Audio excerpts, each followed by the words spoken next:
Hey guys, it's Jennifer. Welcome back to my channel. Today I am coming to you with my mid-year classics wrap-up. So for the year of 2019, I did a yearly classics wrap-up where I talked about every classic that I read in the year of 2019, and I posted that towards the beginning of this year, and it became quite unintentionally popular. It might be one of the most popular videos on my channel. And since I've read quite a few classics so far in 2020, I thought that it might be best to split that video in half this year and do kind of a first part of the year and a second part of the year. So these are all of the classics that I've read and DNFed in the first half of 2020. I have quite a few here to go through, so we might as well just dive right in. The first classic that I read this year was a bit of a disappointment to me, and that's The Law and the Lady by Wilkie Collins. And this was a disappointment to me mainly because I have loved everything else from Wilkie Collins that I've ever read. Given that's only been 2 books, but still I rated both of those books 5 stars. And so I went into this, I think, with expectations that were far too high. Now this is a mystery novel and it features kind of a female detective, but I did something very stupid here. And I should know better because I've learned my lesson about this before, but I read the back of this book. So I read the blurb on the back. I recommend that you don't do that because there are several mystery elements to this book, and the back of the book spoils what that big mystery element is for that first 100 pages. So for the first 100 or so pages, I'm thinking, get to it. I know what's going on. I know what's happening with your husband. Figure this out. And so it took away from the suspense and what I think would have been really fun if I had gone into it totally blind and I didn't know anything. I think that I would have been really engaged. And in many ways, I also think it's too short. This comes in under 400 pages. The Moonstone and The Woman in White, which are the 2 5 stars I've read by him, are both over 500 pages. And so I just think that that length gives the characters a little bit more time to breathe because the characters in here were rather fantastic. I loved the female detective, and there was kind of a guy that she roped into solving the mystery with her who was genuinely hilarious. He was a womanizer, just loved women, and he was constantly telling her how brilliant she was. Oh, you figured it out. Oh, you're so great. And then every woman that walked by was similarly wonderful and great. So Wilkie Collins' typical humor and great characterization were definitely present here, but for me it just fell flat. I rated this 3 stars. That's not a bad rating, I just expected it to be higher. My second classic of the year was Sense and Sensibility by Jane Austen, and I'm genuinely shocked that I even wanted to pick this up. I started reading Emma and Emma did not catch me off the bat, so I switched to Sense and Sensibility mainly to prove to myself that I actually like Jane Austen. I think in many ways I like Jane Austen far more in theory than I do in practice, and so a lot of her books have just over the years kind of fallen flat for me, but they will genuinely work really well when I watch them in an adaptation. And so I decided to try Sense and Sensibility because I know people are kind of split on it. This is a love it or hate it kind of classic, and Northanger Abbey and Mansfield Park are 2 of my absolute favorite Jane Austens, and they also have a similarly split opinion on them depending on who you talk to. So I kind of wondered if maybe I would strike gold with this and this might become my favorite Jane Austen. And I actually have found my favorite Jane Austen. We will talk about that in this video too. But for me, it's not so much that this fell flat because I really enjoyed it while I was reading it, and I rated it 4 stars because I just really enjoyed it. I didn't like any of the characters, and the farther we've gotten out from it, the more forgettable it's become to me. I don't remember how the book started. I don't remember some of the plot elements. So this is one that has gone down for me in retrospect. I really enjoyed it at the time, and I rated it 4 stars at the time, but now, if you were to ask me a genuine question about it, I think I can only really remember my favorite character from the book, who was Willoughby. So this is also an interesting case in that I definitely enjoyed it, but I don't remember much about it. So I'm curious to see how I'll feel when I get to the end of the year and I do this video again and rank the second half of the year. Will I just have totally and completely forgotten about this? I don't know. So I definitely see both sides to this. I see why there are people who really go hard for it. It's one of their favorites. And I also see the side of things where people really genuinely dislike it. So this is one where the split opinion is something that I definitely can agree with. Next, I finished The Lives of the Artists by Giorgio Vasari, and this is just part 1. And I've come to be kind of disappointed in this edition because this translator decided to make the call to cut a lot of this book out. And so I've talked about The Lives of the Artists by Giorgio Vasari ad nauseum on my channel since I picked it up when I went to Italy in November last year. But this is essentially a series of vignettes, a series of mini biographies about the greatest artists of the Renaissance period. And so what the translator, George Bull, decided to do was cut the ones that we don't remember and not focus on any of the artists that we don't regularly talk about when we talk about the Renaissance, because I think it would have been interesting to see the perspective of somebody who lived at this time, Giorgio Vasari, and how he perceived history, how he perceived the names that he was familiar with standing the test of time. And clearly there are a great many of them who have stood the test of time. We know who Giotto, Michelangelo, Botticelli, Leonardo da Vinci, we know all of their names, but there were also some lesser known ones in here who I got to look up and see art pieces that I wasn't familiar with. And I think it would have been interesting to have all of the names that the translator made the decision to cut. But there is a part 2 to this that I have not read, and I have heard that the Everyman's Library edition, those pretty hard covers with the red spine, that they have a full edition of Giorgio Vasari's Lives of the Artists, and I think I might indulge and get myself that for Christmas or for my birthday this year. You never know. But this was 5 stars. I highly recommend this. This is not going to work for everybody, and the reason that it works so well for me is just because I'm obsessed with the Renaissance, and I'm also working on my book. I call it my book, my little baby book, but you know, it may never be finished, but it is set during this time. And so for me, the value in this is incredible because it just really helps me with the historical detail, with understanding how artists painted, what the different techniques were, tempera versus oil painting, what's going to give you the brightest pigment, what's going to last the longest, how you would paint on a wall for a fresco versus on a canvas. So there's just a lot here that's very fascinating to me that I do think if you're not into art or you're not using this for research purposes, maybe you would be bored by. But for me, this is easily one of the best books that I have finished all year. I did start it last year, so I don't know if I can really count it, but I love this book. I love Giorgio Vasari, and I will return to this time and time again. I have already returned to it time and time again. This is definitely a book that has a lot of value for me personally, and I can see myself rereading it or rereading a specific biography here and there as the years go on. I highly recommend this. Next, I did wind up finding my personal favorite Jane Austen, and that's Emma. Clearly, I rated this 5 stars, and I have an entire reading vlog chronicling my experience with Emma that I will link to down below. So I came into this knowing exactly how the story would go because I just watched the 2020 adaptation of Emma, and I hoped that it would encourage me to pick up the book, and it really did because that was a wonderful adaptation. It was so beautiful, incredibly well cast, and so I, that weekend, immediately picked up the audiobook of Emma, and I really, really enjoyed it. Like I said with Sense and Sensibility, I have always kind of wondered if Jane Austen is somebody who works better for me in theory than in practice. No, Emma works for me. Emma is one of my favorite books of the year.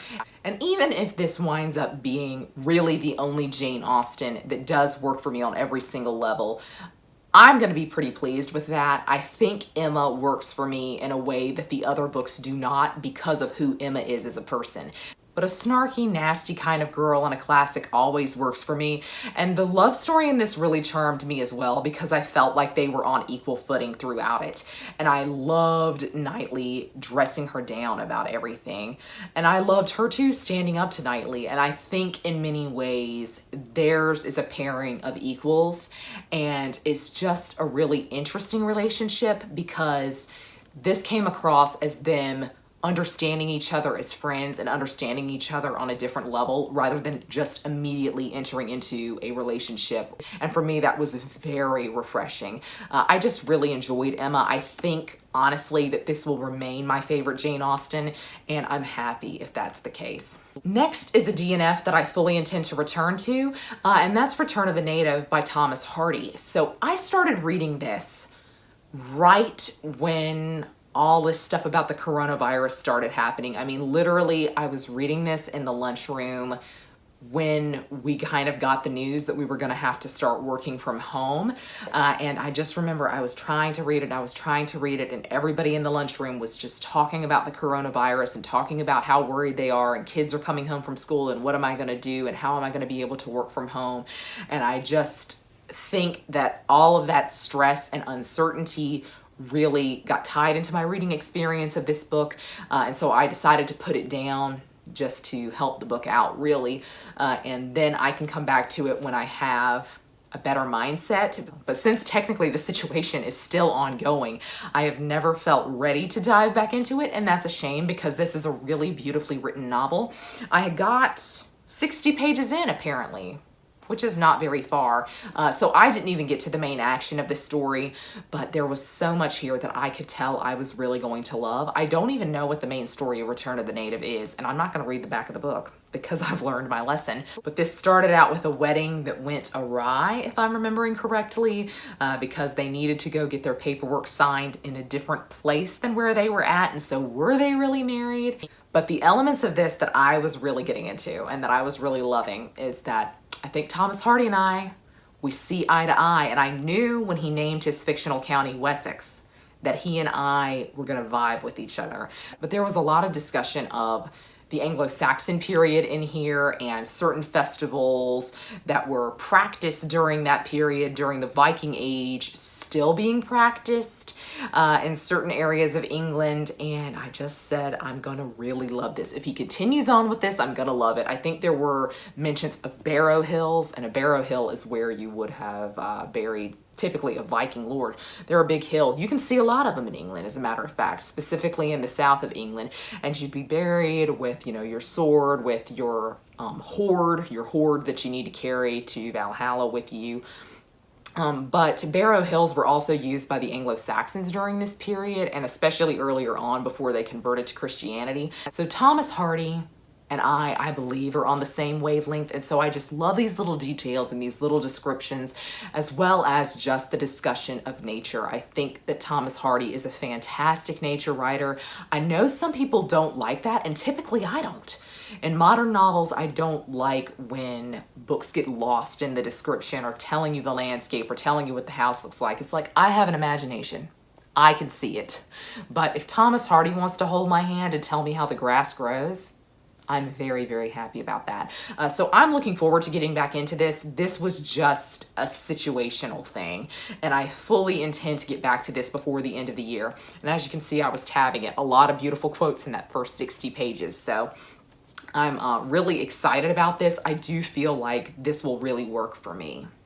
Next, I picked up a book that I'm still reading, which is Anna Karenina.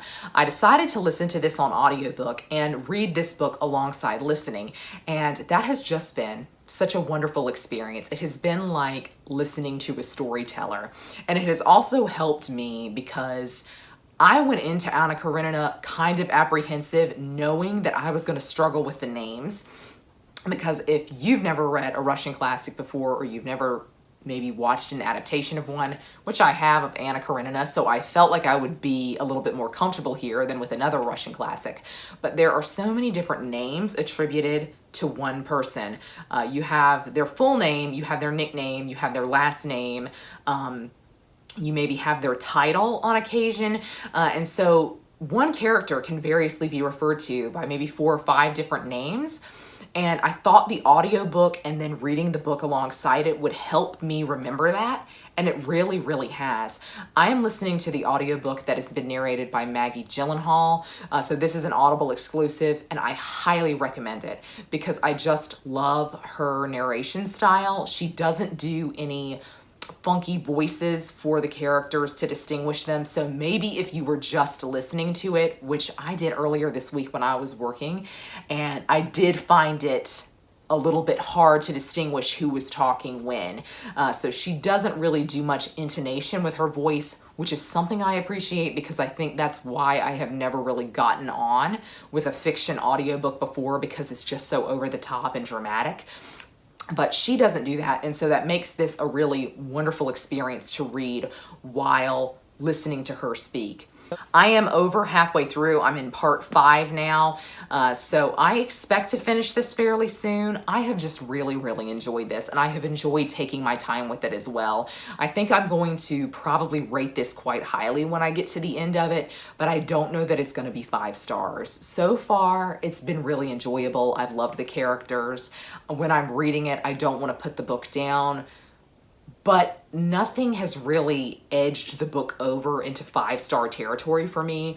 And I don't know if that's because I know what's coming and I know everything that's happening because I've watched the Keira Knightley adaptation of this.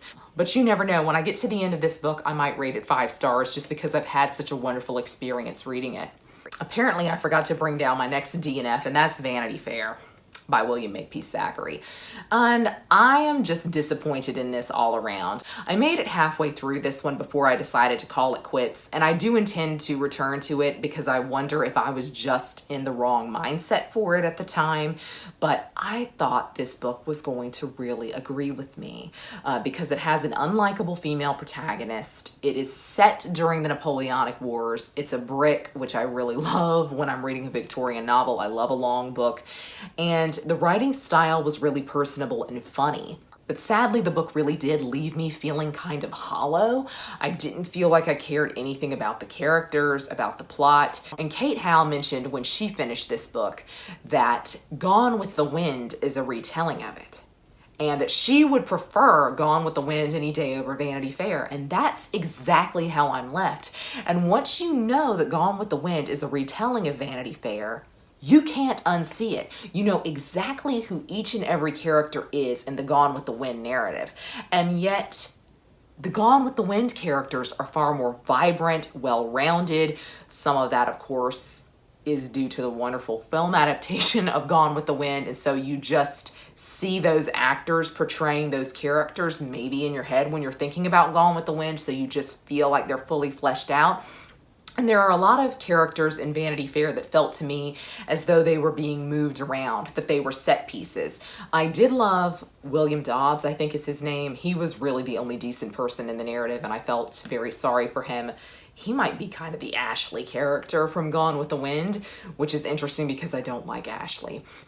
I do intend to come back to it because a lot of people said encouraging things to me when I DNFed it, and they said, get back to it. You will really enjoy it if you stick with it all the way through. So I do intend to return to it one day, but I don't know that that'll be anytime soon. Next, I picked up The Confessions by St. Augustine, and this is one I'm torn on. This is an ancient classic that was written around the late 300s, early 400s, and I'm of two minds about it. This is a religious text, and so that's how I read it. I didn't read it as a piece for study maybe, or just as an objective piece of ancient literature. I did read it as a religious text, something to read alongside the Bible maybe. And so I went into this maybe expecting to be blown away or expecting something new that I could apply to my own life. And I found that in here. I started tabbing this and I had to stop because there was something on literally every page that I felt like I needed to underline or make note of. And so there was a lot that really worked for me about this that I thought was very moving, that I thought was very spiritual. But then there were parts of it that were just very odd and were very philosophical. And for me, I've said it before and I'll say it again, and I promise I'll stop saying it, but philosophy just doesn't work for me. I don't really like getting lost in the weeds with that. And I think St. Augustine did. Now, a lot of that is a mark of the time in which he lived. Philosophy was huge in the ancient world, and the study of Aristotle and Socrates and Plato in particular was very big during the time when Augustine lived. So I think when he wrote this, he wrote it knowing that people would read it and compare it to those other philosophers. And it was probably also something that was just a massive part of his life. And so religion and philosophy were very much entwined for him. And since I finished this, a couple of people have asked me what translation of it I read. And this is by Henry Chadwick, but that is not the translation that most people recommended to me. So I think what I will do is reread this in a different translation. There was a lot that was fascinating here, and I honestly have not forgotten about it. It's certainly a book that I keep thinking about. So I played it safe. I rated it 3 stars because I just didn't know what to rate it. But since it has been on my mind so much, maybe it should go up in my estimation. So I certainly see why this has remained popular, why it has remained studied in universities and in churches. It really is a really spiritual work, and I think there's also value to it if you're not a person of faith. I think if you come into this just wanting to see an ancient mindset or just to read an ancient biography, there's a lot to dig into here from that perspective. It's a fascinating work that I still am kind of confused about. More recently, I read Prometheus Bound by Aeschylus, and this is a bind-up of several plays of Aeschylus's, and Prometheus Bound is very, very short. I read this mainly because I want to read Prometheus Unbound by Percy B. Shelley. So this past month in June, I read Romantic Outlaws by Charlotte Gordon, and I became obsessed with Mary Shelley and Percy Shelley, and so I've been reading a lot of Percy Shelley lately, and I know that Prometheus Unbound has the potential to blow me away. But that play by Percy Shelley is making a direct comment on Prometheus Bound by Aeschylus, which is a play that was the first in a trilogy. Unfortunately, we have lost the other 2. The second in that trilogy would have been Prometheus Unbound. I don't know if Percy Shelley will be writing that as a direct sequel to this. I'm sure he's playing with other ideas. This tells the story of Prometheus's punishment, of him being tied to the rock, and eagles come every day and eat certain organs of his, and of course he can't die. This was really interesting, but it was very, very short. And so essentially what it is Prometheus is tied to the rock and he's saying, this is what happened to me and this is how I got here. It was so short that I don't feel like I got very much out of it. I did rate it 3 stars though, because it's probably one of the few remaining ancient works that really tells us a myth in its entirety. So Prometheus Unbound will be when Prometheus gets off of this mountain. So this is one that I don't necessarily recommend. If you are somebody who really loves ancient classics and you love ancient drama, it's probably worthwhile to read. But since we don't have how the story would have ended, it does feel very lackluster. And I don't know if we would feel that way if we had the other 2 parts of the trilogy. But for me, this was just okay. But I'm really looking forward to getting into Prometheus Unbound because I just love Percy Shelley and I love Mary Shelley. And I love that their brains were operating on the same wavelength about Prometheus. Next, I read A Tale of Two Cities by Charles Dickens. Y'all, I have so many mixed feelings about this. This book actually makes me angry because by rights, it should not have made me as emotional as it did, given the rest of the novel. But I literally cried upon reading the last page of this work. This last chapter was so emotional for me, and I'm gonna do my best not to spoil you because I think in many ways when you get to the halfway point of the book, you know exactly where it is going, and you're hoping that that doesn't turn out to be the case. But still, I imagine this was a massive shock to readers at the time, and it kind of was to me. I did not know that the book would end this way. I feared it would, and then as it got there, I got so emotional about it. And the reason that the book makes me mad is not that I think it emotionally manipulated me. I know that that's a complaint a lot of people level against Dickens. Not me. I love Charles Dickens because he can elicit an emotion in me and I don't care how he gets it. But it makes me mad because there was one fully fledged character in this novel. One.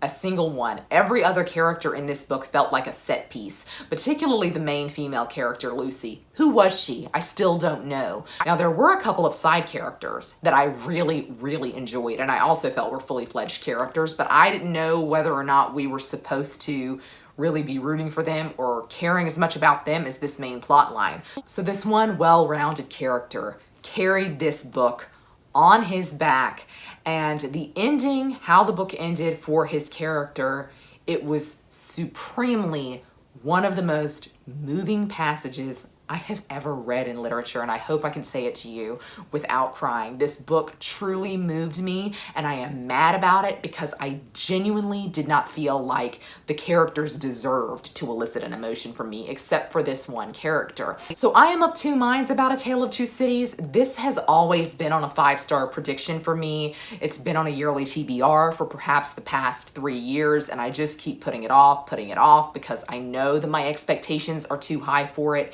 And definitely they were. I expected this to blow me out of the water, to be a 5-star book, to be my top book of the year. It was 4 stars. I really, really loved it, and I highly recommend it. I think it's an excellent Dickens to start with, as a matter of fact. And some of his most beautiful writing certainly happens here. But so many of the characters fell flat for me. The antagonists, which I'm genuinely shocked about, kind of the main love story, I didn't care anything about. Some of the characters you cared about just because you knew they were in a certain situation, but you didn't care about it because you knew them. Except for one character, if you've read this, you know who he is. He is an outstanding character, I think, so far for me and what I've read from Dickens. He is wonderful. And so I wonder if Dickens just felt like I have to put so much into him. I have to really make these emotional beats hit for him. So he left every other character by the wayside. I mean, I went into this thinking this was going to be a real love triangle, and I hate to spoil this for y'all, but it's not. I hope you don't go into it expecting something on the level of The Infernal Devices by Cassandra Clare, which is genuinely what I expected. No, it's not that. There's a lot more going on, and I think there was a lot that was very political and mob focused. He had a lot of passages in here focusing on groups of people in the street, how they felt about how things are changing in France during the French Revolution, how people in England perceived things in France, and those were the strongest points of the novel to me, and I genuinely think they're the reason that you should read the book because they are so beautiful. I am still very, very torn on this. I loved it, but I also was disappointed by it, so I just can't put my finger on anything about A Tale of Two Cities, but I do think you should read it. It really is a success for me. I genuinely loved it, and any book that can pull such genuine emotion from me as a reader, it deserves every bit of love that it gets, and I genuinely see why A Tale of Two Cities is one of the titles of Charles Dickens's that has so permeated pop culture. It's not one that I hear many classics lovers discuss, but it is one that a lot of people who studied it in school remember quite fondly as maybe the best book that they had to read for school, and I wish that I had studied this in a classroom setting because I do think that would have been very valuable. But this is one of my highest recommends of the year so far. I loved this, but I do think you should probably go into it with your expectations tempered. Next, I started and DNFed for the time being Villette by Charlotte Bronte. I fully intend to come back to this, but I picked this up immediately on the heels of A Tale of Two Cities, and I shouldn't have done that. I just should not have done that because A Tale of Two Cities was very plot-driven. Villette is a very character-driven novel, and when I finished A Tale of Two Cities, I think I wanted a little bit more of the same. So I put this down for the time being, and I've only made it 65 pages in. I'm on chapter 7. I was enjoying this so far, but I kind of was wondering when we were going to get to some of the real meat of the story. I'm really excited about Villette because I know this was a very personal novel for Charlotte Bronte and that it also ties into her life. It's kind of a semi-autobiographical book in many ways. So I'm excited about it and I really want to read the introduction before I read this book, but I'm trying to resist because this edition of Villette actually did something that I really genuinely appreciate. It says in the introduction, new readers are warned that this introduction makes details of the plot explicit. How valuable is that? I wish every classic edition did this, because there are many introductions that you could definitely read before reading a book for the first time, but there are many that you certainly cannot. So in many ways, I want to go into this kind of blind, but I also want to know the references it's making to Charlotte's life. So maybe I will read this alongside the huge Bronte biography by Juliet Barker that I've kind of started. So maybe that will help me, but I really want to know while I'm reading what was true to her life and what wasn't, but in a way that would spoil the book, so I'm torn on that. But this is one I will definitely return to. I might hold off on this until Victober because it does feel like a very autumn read. Next, I have, of course, been reading a lot of Percy B. Shelley. Since I finished that biography of Mary Shelley, I have never read anything by him, and I have been pleasantly surprised thus far. I got this mainly because I wanted all of his works, but I really wanted a good edition of Prometheus Unbound with a lot of notes, and I think this will give it to me because the notes start here. There's a full 100 pages of notes, so I think that's going to be really valuable. But so far I have been reading chronologically, so I have just finished Queen Mab, which is one of his most famous poems. That was really beautiful. I'm not totally sure that I completely understood everything that was going on in it, but I just was really in love with how he wrote it and his knowledge of language and how to turn a phrase. It really is quite stunning. And so through reading this, I have finally seen in Percy Shelley what Mary Shelley saw in him. And I saw it when I read that biography of Mary Shelley and Mary Wollstonecraft, her mother.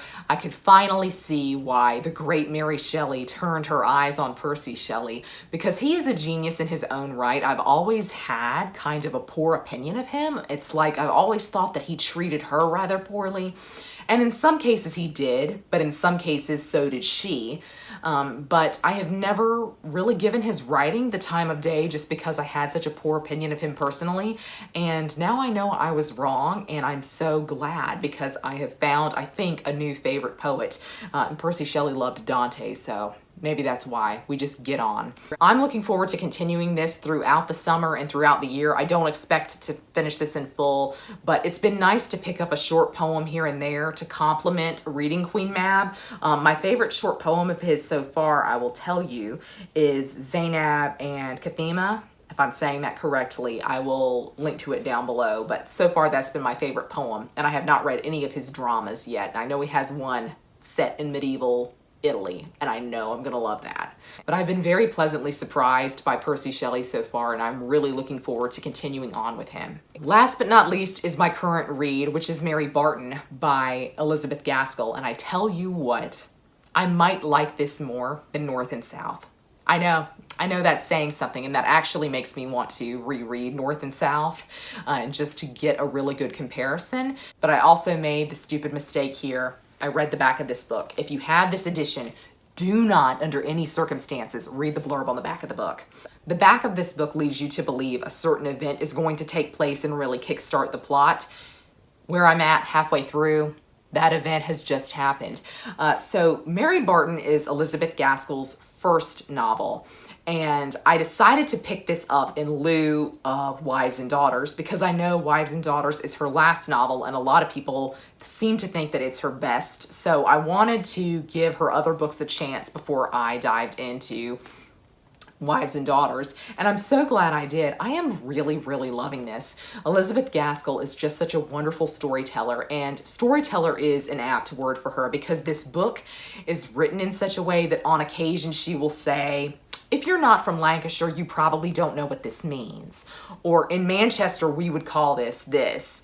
And she kind of just gives an aside to the reader, explains what's going on if you're not familiar with this part of the country, and it's just so wonderful. I think her writing is really stunning, and so far for me, the side characters have definitely stolen this, particularly a character named Margaret and a character named Will. I won't say anything. If you have not read this, I highly encourage you to pick it up. This is set in Manchester, and it is about Mary Barton. And essentially the first half of this book, I won't tell you what the second half is because I don't really know yet. But the first half of this book you think is set up to be a very quaint and nice love story. But there's a lot of political commentary in here as well, because this is set in Manchester, which is a place that Elizabeth Gaskell spent some of her life in. And so there's a lot of discussion of mill owners and mill workers, factory workers, seamstresses, and how they are treated by the upper echelons of society, and how different really are the masters of these factories to the people who work in them, and trying to gain rights for those who are working in the factories. And for me, that has been one of the strongest suits of the novel as well, because Mary Barton's father is somebody who is really enraged by the treatment that he has received at the hands of the masters, and he's really enraged at what he sees going on in his community. In my opinion, that makes Mary Barton really special, and I love a book like that that's really commenting on the times. So this has actually encouraged me to want to pick up Hard Times by Charles Dickens, because I've always thought I would really, really hate that. But a lot of people compare it to Mary Barton and say if you liked Mary Barton and some of the ideas she was playing with, you will probably like Hard Times. So I am genuinely excited to read that and maybe do kind of a comparison with this. I'm definitely going to do a full-length review of Mary Barton when I finish it, as well as A Tale of Two Cities too. But if you like Elizabeth Gaskell and you haven't picked this up yet, I highly encourage you to do so. If you don't know if you like Elizabeth Gaskell, I think this is a good place to start. I do think you will probably get on with North and South better if it's your first Elizabeth Gaskell, because there is so much of that love story in that. But for me, this has just really hit a lot of marks for me personally. So I'm excited to continue on with this, and I hope that I love it as much in the second half as I have in the first. Okay, y'all, I am so sorry. I have been talking for an hour, so who knows how long this video is. But those are all of the classics that I've read in the first half of 2020. What classics have you read so far? What do you need to get to before the end of the year? I'm really happy with my classics reading so far this year. I think I have read more in the first half of 2020 than I did in the first half of 2019. But that's going to be all for me today. I hope you're all having a great week. Happy reading. Goodbye.